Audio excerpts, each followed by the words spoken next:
When I was researching democracy and freedom, everywhere I was looking, the Statue of Liberty came up. And that reminds me of this, freedom, liberty, democracy, that used to be very strongly associated with America. And that's kind of over now.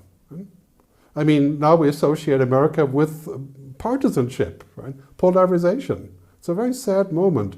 Many of you Americans on the stream, we should have a debate about this later, how we can tackle this. But here's a couple of facts about where this is going. The news report here from Freedom House, it says basically that authoritarian rulers is challenging democracy. Countries that suffer democratic declines have outnumbers those that have improved. I'm going to show you a couple of stats so you can actually see them, right? And I'll take myself out here for a second, right? So basically a shifting international balance, less really free countries, partly free about the same, not free increased, right?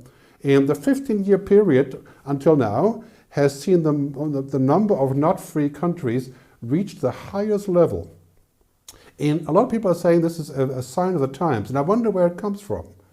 And now we have, of course, this autocratic attack to what we're wondering, is this all going to boil down to a really, really bad future?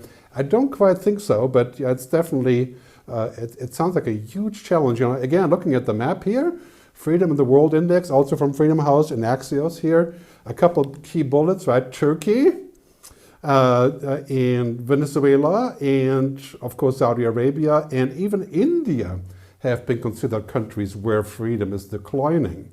And this is a really important trend as we see around the world. What exactly does it mean?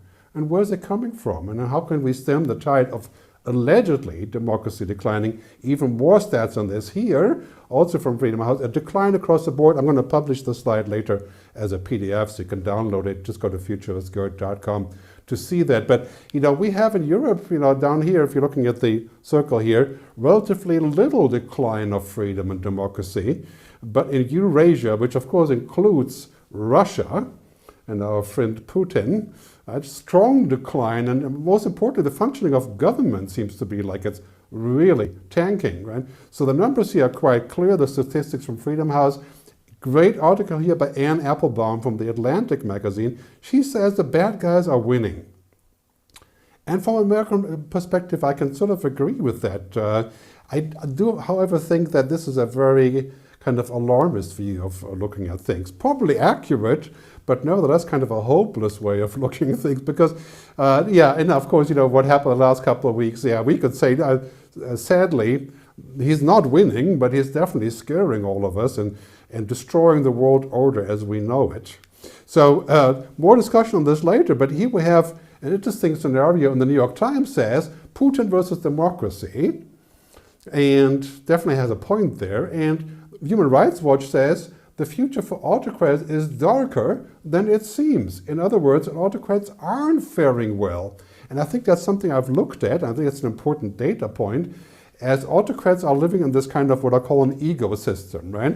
Everything around them reports to them, and of course the ecosystem has been widely spread. I kind of think that it probably gets worse this year in 2022 before it gets better. And that's what we're seeing right now. That's a scary thought, right? And then, of course, after that, maybe this is the final manifestation of this sort of ancient ego system.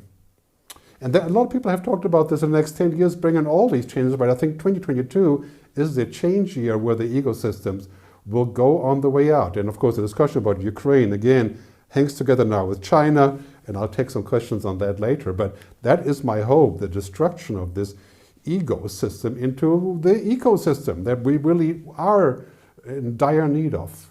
I mean, if we don't collaborate, if we don't hyper-collaborate in the future is going to look not so bright. And Pew Research actually said at the same time that the other report came out that 74% of people in these countries, authoritarian ruled countries, had no confidence in their autocratic leaders. I think that is true for Turkey.